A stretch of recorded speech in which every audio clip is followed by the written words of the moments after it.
आपली सगळी शालेय शिक्षण प्रणाली ना मुलांचा IQ वाढवण्यावरती बेस्ड आहेत. म्हणजे Correct. प्रॉब्लेम सॉल्व्हिंग त्यांचा वाढवा, त्यांचं लॉजिकल रिझनिंग वाढवा, मॅथ्स, सायन्स यासारख्या गोष्टी आहेत.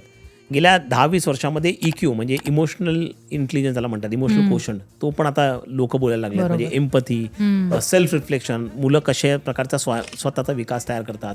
एम्पथी म्हणजे तज्ञभूती, म्हणजे लोकांशी रिलेट कसं होऊ शकतो या प्रकारचं.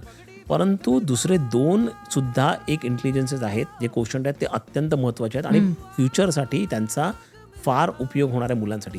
त्यातला एक म्हणजे सोशल क्वोशंट, त्याला सोशल इंटेलिजन्स म्हणतो. म्हणजे तुम्ही टीमवर्क म्हणा, कोलॅबरेट कसं लोकांशी करू शकता, लोकांबरोबर तुम्ही जोडू कसे शकता, या प्रकारचा इंटेलिजन्स अत्यंत गरजेचा आहे. कारण पुढचं जे जग आहे हे अख्खं कोलॅबरेशनने जाणारं जग आहे. आणि चौथा क्वोशंट आहे ॲडॉप्टिबिलिटी क्वोशंट.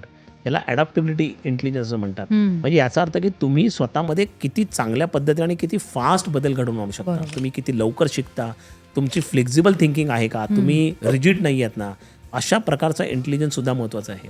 तर IQ आणि EQच्या बरोबरच SQ आणि EQ हे 2 इंटेलिजन्स पण मुलांमध्ये बिल्ड करणं अत्यंत गरजेचं आहे, तुम्हाला तुमची मुलं फ्युचरसाठी तयार करायची असतील तर. इंटरेस्टिंग.